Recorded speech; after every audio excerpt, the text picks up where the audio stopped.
Hello and welcome to chemistry class once again. आज हम पढ़ते हैं प्रिपरेशन ऑफ अल्कोहल्स के कुछ और मेथड्स, यानी अल्कोहल को बनाने की कुछ और विधियाँ। आज जो मेथड पहला हम पढ़ेंगे वो है reduction of carbonyl compounds by sodium borohydride. Sodium borohydride lithium aluminium hydride की तुलना में लेस रिएक्टिव या कम अभिक्रियाशील है, और लिथियम एल्यूमिनियम हाइड्राइड से कार्बोनाइल यौगिकों को किस प्रकार से रिड्यूस किया जाता है या अपचयित किया जाता है वो हमने इससे पहले वीडियो में देख लिया है। Sodium borohydride is more selective reducing agent than lithium aluminium hydride. Sodium borohydride जो है वो ज़्यादा सेलेक्टिव रिड्यूसिंग एजेंट है लिथियम एल्यूमिनियम हाइड्राइड की तुलना में। इसका अर्थ ये है कि यदि किसी यौगिक में कार्बोनाइल ग्रुप है, कार्बोनाइल समूह है, और उस यौगिक में दूसरे समूह भी हैं जैसे कि double bond, triple bond, halogens, cyano, nitro, amido, ester, acids, lactones, epoxide इत्यादि, तो सोडियम बोरोहाइड्राइड केवल कार्बोनाइल ग्रुप को ही रिड्यूस करेगा, बाकी सभी ग्रुप को अपचयित नहीं करेगा। तो इस तरह के जो खासियत होती है जिसमें एक किसी खास फंक्शनल ग्रुप या क्रियात्मक समूह का सिलेक्शन या चयन किया जाता है और सिर्फ उसी के ऊपर अभिक्रिया होती है, तो उनको सिलेक्टिव एजेंट कहा जाता है, या फिर यहाँ पर क्योंकि हम रिड्यूस कर रहे हैं तो उसको कहेंगे सिलेक्टिव रिड्यूसिंग एजेंट। और इस सोडियम बोरोहाइड्राइड की जो सिलेक्टिव रिड्यूसिंग प्रॉपर्टी है वो लिथियम एल्यूमिनियम हाइड्राइड से ज़्यादा है। यानी sodium borohydride does not reduce, ये रिड्यूस नहीं करेगा, अपचयित नहीं करेगा double bond, triple bond, halogens इत्यादि जो ये समूह लिखे हुए हैं उनको। सोडियम बोरोहाइड्राइड एल्डिहाइड को रिड्यूस करेगा और कीटोन को रिड्यूस करेगा अल्कोहल प्रदान करने के लिए, अल्कोहल उत्पाद देने के लिए। यानी सोडियम बोरोहाइड्राइड से हमें एल्डिहाइड को रिड्यूस करते हैं तो प्राइमरी अल्कोहल, और कीटोन को रिड्यूस करते हैं तो सेकेंडरी अल्कोहल प्राप्त होता है। टर्शरी अल्कोहल को सोडियम बोरोहाइड्राइड के रिडक्शन के द्वारा पाया नहीं जा सकता। Tertiary alcohols can not be prepared through sodium borohydride reduction. Examples कुछ आपके स्क्रीन पे हैं, देख लीजिए। यहाँ पर ये एल्डिहाइड है, स्ट्रेट चेन एल्डिहाइड प्रोपेनॉल है, और सोडियम बोरोहाइड्राइड इथेनॉल सॉल्वेंट की उपस्थिति में अगर इसका हाइड्रोलिसिस किया जाता है तो हमको सीधे एन प्रोपेनॉल मिलता है। इस तरह नेक्स्ट एग्जांपल है जो सिलेक्शन या सिलेक्टिव रिड्यूसिंग एजेंट की प्रॉपर्टी को दिखाता है, वो है सिनेमाल्डिहाइड। इसमें सी डबल बॉन्ड सी भी है और सी डबल बॉन्ड ओ भी है। सोडियम बोरोहाइड्राइड इथेनॉल के प्रेजेंस में अगर इसका हाइड्रोलाइसिस किया जाता है तो आप देखें कि सी डबल बॉन्ड सी पर कोई परिवर्तन नहीं है, कोई फ़र्क नहीं है, और जो सी डबल बॉन्ड ओ यहाँ पर है एल्डिहाइड ग्रुप, वो अल्कोहल के रूप में परिवर्तित हो गया है। कुछ और एग्जाम्पल देखते हैं। नेक्स्ट एग्जाम्पल देखिए, इसमें एसाइल क्लोराइड है स्क्रीन के ऊपर, और ये देखिए सोडियम बोरोहाइड्राइड इथेनॉल के प्रेजेंस में हाइड्रोलिसिस किया गया तो यहाँ पर C double bond O C L की जगह CH2OH आ गया। यहाँ पर क्लोरल हाइड्रेट है। आपको ये लग रहा होगा कि क्लोरो का अपचयन हुआ है, ऐसा नहीं है। यहाँ पर देखिए 3 क्लोरो एटम्स हैं, वो जैसे कि तैसे यहाँ प्रोडक्ट में मिल जा रहे हैं, और यहाँ जो COH हाइड्रेट है उसका जो है इथेनॉल में रिडक्शन हो गया है। आइए अब हम इसका मैकेनिज़्म देखें। देखिए यहाँ पर हमने कीटोन से स्टार्ट किया है, एल्डिहाइड से भी इस रिएक्शन मैकेनिज़्म को दिखाया जा सकता है। एल्डिहाइड से अगर दिखाएंगे तो इन दोनों एल्काइल ग्रुप की जगह एक एल्काइल ग्रुप हटा देंगे तो ये हो जाएगा RH, सी के ऊपर 2H CH2OH, यानी प्राइमरी अल्कोहल मिलेगा यदि हमने यहाँ पर एक एल्काइल ग्रुप को हटा के हाइड्रोजन लगा दिया हो। तो सोडियम बोरोहाइड्राइड में 4 हाइड्रोजन एटम्स हैं, और ये चारों के चारों हाइड्राइड आयंस जो हैं, सोडियम बोरोहाइड्राइड रिएजेंट में 4 के 4 हाइड्राइड आयंस हैं, और ये चारों के चारों हाइड्राइड आयंस जो हैं वो कार्बोनाइल कार्बन जो है, जो जिसके ऊपर पार्शियल पॉजिटिव चार्ज या आंशिक पॉजिटिव चार्ज रहता है इसके ऊपर, क्योंकि कार्बोनाइल ग्रुप में जो ऑक्सीजन है वो ज़्यादा इलेक्ट्रोनेगेटिव है, पाई इलेक्ट्रॉन्स के अपनी ओर खींच लेगा, और इसके ऊपर पार्शियल नेगेटिव और इसके ऊपर पार्शियल पॉजिटिव चार्ज रहता है। इसी वजह से हाइड्राइड आयन H- जो है वो C के ऊपर जाएगा, क्योंकि यहाँ पर इलेक्ट्रॉन न्यूनता है या इलेक्ट्रॉन डेफिशिएंट कार्बन है ये। इस तरह से हमको मिलेगा RR C के ऊपर H और O के ऊपर माइनस, क्योंकि पाई बॉन्ड के इलेक्ट्रॉन्स ऑक्सीजन ने अपने ऊपर ले लिए तो माइनस चार्ज। लेकिन इसके साथ जो हमें BH3 और Na+ भी मिलेगा, ये सारे मिलकर एक कॉम्प्लेक्स प्रदान करते हैं। और इस कॉम्प्लेक्स में आप देखिए बोरोन के साथ 3 हाइड्रोजन और भी अभी एडेड हैं। तो ये जो तीनों हाइड्रोजन है ये हाइड्राइड आयन के रूप में दूसरे कार्बोनाइल समूह को ट्रांसफ़र किए जा सकते हैं। इसीलिए 3 हाइड्राइड आयन और हैं और 3 कार्बोनाइल जो मॉलिक्यूल है या कार्बोनाइल समूह है उनको ये हाइड्रोजन ट्रांसफ़र हो जाते हैं। तो आप देखिए यहाँ से यहाँ जो आ रहे हैं चेंज आ रहा है इस स्टेप में, इसमें देखिए कि इसी प्रकार से जैसे कि फर्स्ट स्टेप में एक हाइड्रोजन ट्रांसफ़र हुआ था, उसी तरह से इस वाले स्टेप में भी एक एक करके हाइड्रोजन एक एक कार्बोनाइल ग्रुप पर ट्रांसफ़र होता चला जा रहा है। और अब आप देखें कि जो ये कॉम्प्लेक्स मिला है इसमें 4 CR2HO ये हैं, CR2H यहाँ से हाइड्राइड से और O ये ऑक्सीजन के साथ बोरोन का बॉन्ड है। ये 4 इस तरह से पार्ट हिस्से बोरोन के साथ जुड़े हुए हैं। अब इसका वाटर के साथ हाइड्रोलिसिस किया जाएगा, जिसके नतीजन as a result of which oxygen boron जो बॉन्ड है वो ब्रेक होगा, बॉन्ड ब्रेकिंग, और O के साथ यहाँ पर H लग जाएगा। और इस तरह से सेकेंडरी अल्कोहल के 4 मॉलिक्यूल्स, 4 ये 3 और ये 4 कीटोन से प्राप्त हुए। इसी तरह से 4 एल्डिहाइड से हमें 4 प्राइमरी अल्कोहल मिलेंगे। नेक्स्ट मेथड पे आते हैं। नेक्स्ट मेथड में है अल्कोहल्स फ्रॉम एल्कीन्स और एल्काइल हाइड्रोजन सल्फेट, यानी अल्कोहल को हम प्राप्त करेंगे एल्कीन से या एल्काइल हाइड्रोजन सल्फेट से। इसमें C double bond C alkene है, कोल्ड सल्फ्यूरिक एसिड के साथ इसका रिएक्शन है, जिससे हमें मिलेगा ये intermediate compound alkyl hydrogen sulphate, जिसका अगर हाइड्रोलिसिस करें तो ये बॉन्ड टूटेगा, ऑक्सीजन सल्फर का यहाँ पर H लग जाएगा। और आप देखते हैं कि सिन और एंटी प्रोडक्ट दोनों ही प्राप्त होते हैं इस अभिक्रिया के दौरान हाइड्रोलिसिस के द्वारा, जिससे हमें ये इशारा, ये इंडिकेशन मिलता है कि जो मध्यवर्ती बना हुआ होगा वो कार्बोनियम आयन मध्यवर्ती होगा, क्योंकि C डबल बॉन्ड C में तो मुक्त घूर्णन फ्री रोटेशन कार्बन कार्बन के चारों ओर नहीं था, लेकिन अगर कार्बोनियम आयन बनता है तो मुक्त रोटेशन फ्री रोटेशन होता है, जिसकी वजह से जो ग्रुप हैं ये इधर रोटेट होकर सेम साइड या ऑपोजिट साइड दोनों ही तरह का कॉम्बिनेशन ऑफ प्रोडक्ट हमको मिल सकता है। कुछ और एग्जांपल्स देखते हैं। देखिए हाइड्रोजन सल्फेट के एडिशन के बारे में कुछ और बातें देखते हैं। Alkyl hydrogen sulphate is formed by electrophilic addition to carbon carbon double bond, यानी जो एल्काइल हाइड्रोजन सल्फेट हमें मिला है ये जो इंटरमीडिएट मिला था, हमने इससे पहले वाले स्लाइड में देखा था, उसमें जो मिला, ये जो इंटरमीडिएट मिला है वो कार्बन कार्बन डबल बॉन्ड पर इलेक्ट्रॉन्स नहीं योगात्मक अभिक्रिया के द्वारा प्राप्त हुआ है। और मैकेनिज़्म अगर इसका हम देखें, स्टडी करें तो पाएंगे कि जो मैकेनिज़्म है सल्फ्यूरिक एसिड का एडिशन का C डबल बॉन्ड C में, वो it is similar to addition of hydrogen halide HX to alkene, यानी HX का हाइड्रोजन हैलाइड का C डबल बॉन्ड C में जो एडिशन या योगात्मक अभिक्रिया होती है उसका जो मैकेनिज़्म या क्रियाविधि है same to same mechanism sulphuric acid का C डबल बॉन्ड C के एडिशन होने में होता है।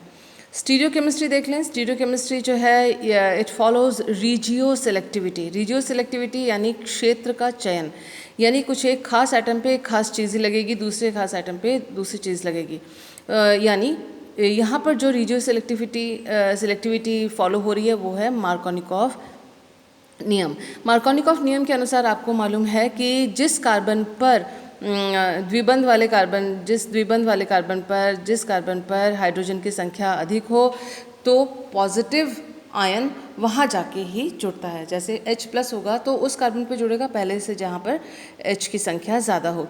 तो यहाँ पर ये सल्फ्यूरिक एसिड का मॉलिक्यूल है, उसको इस तरह से खोलकर दिखाया गया है और रिवर्सिबल रिएक्शन है। रिवर्सिबल रिएक्शन से आप देखें कि ये जो OH जो बॉन्ड है वो ये टूट के इसके इलेक्ट्रॉन्स ऑक्सीजन के ऊपर चले जाएंगे, तो ये O माइनस हो जाएगा और हाइड्रोजन जो है इलेक्ट्रॉन न्यून या H प्लस बन जाएगा। लेकिन यहाँ क्योंकि पाई बंद है और पाई बंद के इलेक्ट्रॉन्स हैं, तो वो पाई बंद के इलेक्ट्रॉन्स हाइड्रोजन पर जाएंगे और बंद बन जाएगा कार्बन और हाइड्रोजन के बीच में। तो देखिए C और H के बीच में बॉन्ड बना और कार्बन के ऊपर आ गया प्लस चार्ज। ऑक्सीजन क्योंकि इस बंद के इलेक्ट्रॉन लेके अपने ऊपर अपने से अलग हो गया है और इस बॉन्ड के इलेक्ट्रॉन्स अगर दोनों ऑक्सीजन के ऊपर चले जाएं तो ये बॉन्ड ख़त्म हो जाता है, तो H प्लस बनेगा और यहाँ पर ऑक्सीजन के ऊपर माइनस चार्ज आएगा। तो इस तरह से जो है आप देखें कि कार्बोनियम आयन मध्यवर्ती बना और कार्बोनियम आयन मध्यवर्ती जैसे ही बनता है तो कार्बन कार्बन के आसपास फ्री रोटेशन हो सकता है। तो अब ये जो O माइनस है ये जाकर इस प्लस के साथ जाके जुड़ेगा, तो ये देखिए यहाँ पर OSO3H जुड़ा। ये सेम साइड में भी जुड़ सकता है, ये ऑपोजिट साइड में भी जुड़ सकता है, निर्भर करता है कि यहाँ पर त्रिविम बाधा कितनी है और घूर्णन कितना हुआ। अब इस जो ये इंटरमीडिएट ये जो कंपाउंड्स बने हैं हाइड्रोजन सल्फेट के, तो उसका हाइड्रोलिसिस अगर करें तो ये ऑक्सीजन और सल्फ़र के बॉन्ड, ऑक्सीजन सल्फ़र के बॉन्ड टूटेंगे और यहाँ पर प्रोटोनेशन हो जाएगा और अल्कोहल इस प्रकार से प्राप्त होंगे। अब देखें preparation of alcohols by hydrolysis of esters. Ester के हाइड्रोलिसिस के द्वारा भी अल्कोहल का प्रिपरेशन हो सकता है। एस्टर में कार्बोनाइल समूह होता है, तो इसलिए आप देखें कि एस्टर का हाइड्रोलिसिस किस प्रकार से होता है। Ester R C double bond O O R, तो ये है एस्टर ग्रुप, इसका हाइड्रोलिसिस किया।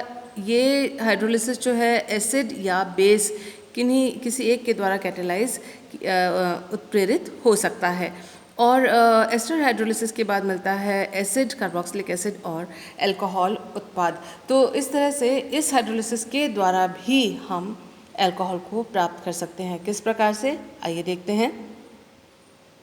देखिए mechanism of ester hydrolysis by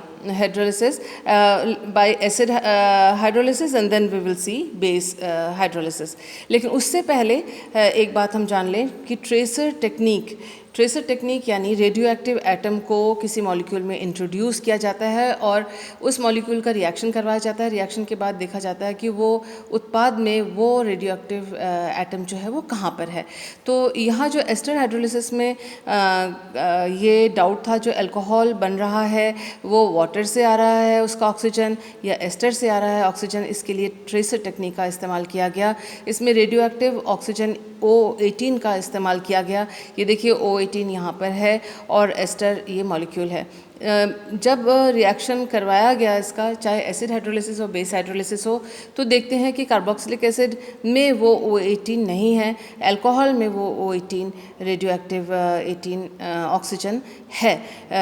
oxygen radio active oxygen atom alcohol में पाया गया, जिससे ये साबित हो गया, प्रूव हो गया that carbon oxygen ether bond is breaking during hydrolysis.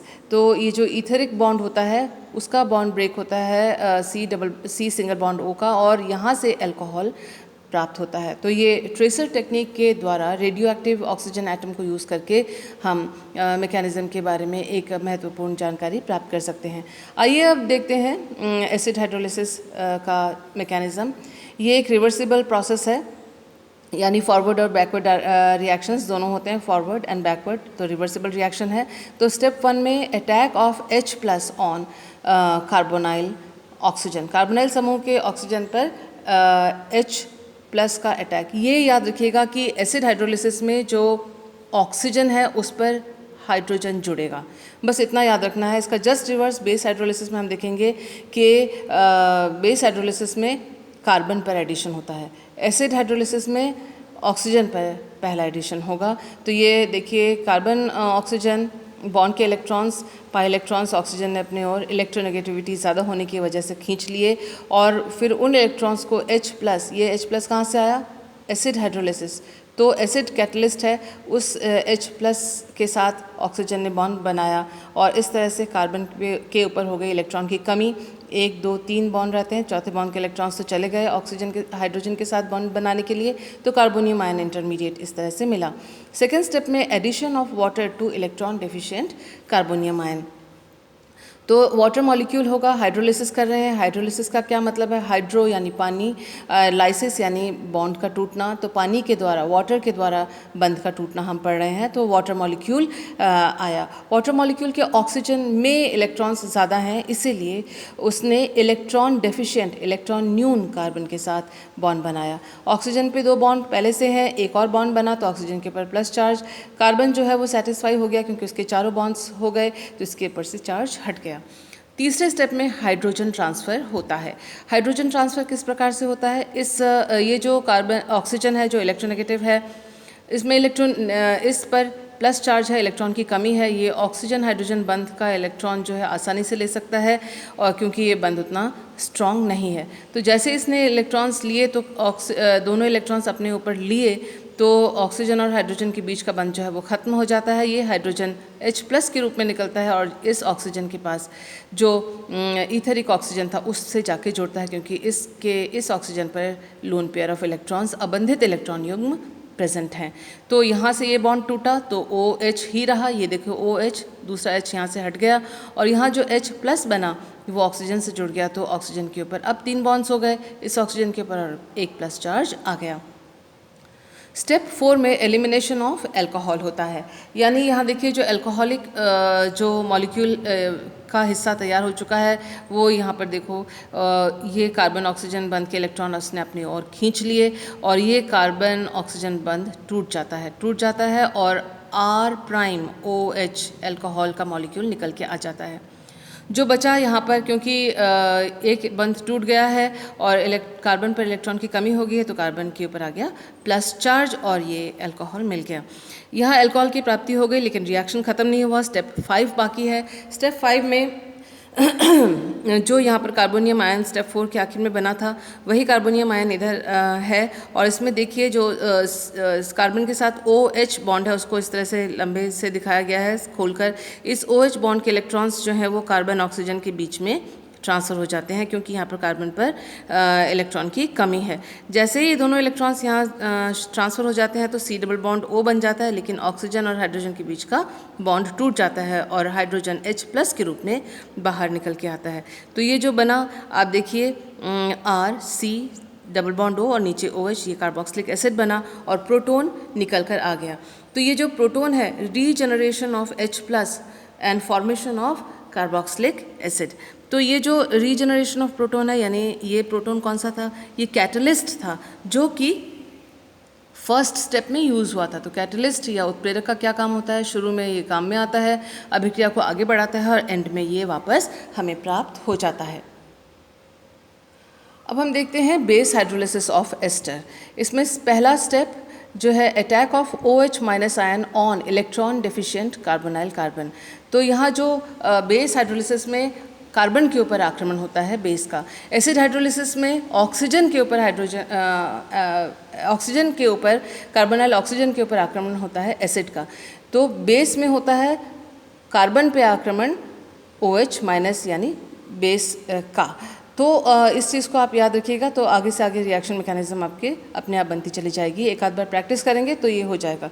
देखने में हो सकता है आपको ये बड़ा लगे, लेकिन इफ़ यू राइट इट, लिखकर अगर आप प्रैक्टिस करते हैं और इस बात को याद रखते हैं कि एसिड में ऑक्सीजन पर, कार्बोनाइल ऑक्सीजन पर H+ जुड़ेगा और बेस में कार्बन पर OH- हाइड्रोक्साइड आयन जुड़ेगा, तो आपको याद रखने में ज़्यादा आसानी होगी। इन दोनों में से कोई एक चीज़ को याद रखिएगा जो आपको सुविधा हो। दोनों याद रखेंगे तो मिक्सअप हो सकता है। तो ये देखिए कार्बन ऑक्सीजन के जो डबल बॉन्ड के पाई इलेक्ट्रॉन्स ऑक्सीजन पे चले गए तो O- हो जाता है, इलेक्ट्रॉन न्यून कार्बन हो जाएगा, प्लस चार्ज आ जाएगा। इलेक्ट्रॉन की कमी यहाँ पर है तो OH- का यहाँ पर न्यूक्लियोफिलिक अटैक होता है, नाभिक नहीं आक्रमण होता है। ये रिवर्सिबल स्टेप्स हैं सारे और यहाँ पर आपको मिला इस तरह का मध्यवर्ती जो कि ऑक्सीजन के ऊपर माइनस चार्ज है। अब स्टेप 2 में एलिमिनेशन ऑफ एल्कोक्साइड आयन। तो स्टेप 2 में देखिए आप, ये जो ऑक्सीजन का के ऊपर जो माइनस चार्ज है, ये इलेक्ट्रॉन्स कार्बन ऑक्सीजन के बीच में शिफ्ट हुए। एक बंद पहले से था, एक और बंद हो गया तो C डबल बॉन्ड O हो गया। इस प्रकार से कार्बन पर 5 बॉन्ड हो गए, जो कि हो नहीं सकते। तो इसीलिए कार्बन ऑक्सीजन बंद के इलेक्ट्रॉन ऑक्सीजन ने अपनी इलेक्ट्रोनेगेटिविटी ज़्यादा होने के कारण अपनी ओर खींच लिया और OR'(O- के रूप में ये बाहर आ गया। Proton transfer to R'(O-). Alkoxide ion को प्रोटॉन ट्रांसफ़र किसने किया? जो कार्बोक्सिलिक एसिड मिला, वो एसिड है तो वो प्रोटॉन दे सकता है, उसने अपना प्रोटॉन ट्रांसफ़र किया। किस प्रकार से हुआ? ये एल्कोक्साइड आयन जो है R(O-) है, ये बेस है, इसने हाइड्रोजन के साथ अपने इलेक्ट्रॉन्स देके बंद बनाए और ऑक्सीजन और हाइड्रोजन बंद के इलेक्ट्रॉन ऑक्सीजन ने अपनी इलेक्ट्रोनेगेटिविटी ज़्यादा होने के कारण अपनी ओर खींच लिया। इस प्रकार से हमें मिला R'(OH), ये है अल्कोहल प्राप्त हुआ। लेकिन यहाँ साथ के साथ हमें प्राप्त हुआ ये ऑक्सीजन हाइड्रोजन बंध के टूटने पर यहाँ पर O- आ गया और ये कार्बोक्सिलेट आयन मिला। क्योंकि हम एक बेस में रिएक्शन करवा रहे हैं, तो NaOH का जो Na है, जो कैटायन है, वो इस कार्बोक्सिलेट आयन के साथ formation of sodium carboxylate ion करता है। सोडियम NaOH से Na+ आ गया, वो जो है कार्बोक्सिलेट आयन के साथ ये मिलकर ये सोडियम कार्बोक्सिलेट या ये सॉल्ट प्रदान करता है। तो इस तरह से भी, इस मैकेनिज़्म के द्वारा भी हम एस्टर से अल्कोहल की प्राप्ति कर सकते हैं। ये सेकेंड ईयर के स्टूडेंट या जो भी इस रिएक्शन मैकेनिज़्म को आप अल्कोहल में जब आप पढ़ते हैं, तो ये याद रखिए कि यही मैकेनिज़्म जो है वो एस्टर के चैप्टर में भी है। तो अगर कुछ मैकेनिज़्म, रिएक्शन मैकेनिज़म्स इस प्रकार से हैं जो 2 जगह आते हैं, तो आपको 2 यूनिट्स में या 2 टॉपिक्स में उसको पढ़ने का फ़ायदा होता है। मुझे उम्मीद है कि आपको आज का जो ये वीडियो है, इसमें जो रिएक्शंस हैं ये समझ में आए होंगे और इसके नोट्स बनाइए। बड़े रिएक्शंस अगर आपको दिखते हैं, घबराइए नहीं और उनको लिखकर प्रैक्टिस कीजिए। 1-2 बार लिखेंगे और हर लॉजिक को समझते जाएंगे, तो शुरू के अगर आप 10-15 रिएक्शंस मैकेनिज़्म कर लेते हैं, तो आप देखेंगे बाद में जो आप रिएक्शन मैकेनिज़्म करेंगे वो अपने आप आपको समझ में आने लगा है कि ये ऐसा रिएक्शन, इस तरह से बॉन्ड ब्रेकिंग, इस तरह से बॉन्ड मेकिंग या इस तरह से शिफ्टिंग क्यों हो रहा है। तो all the best, thank you for being with me, bye.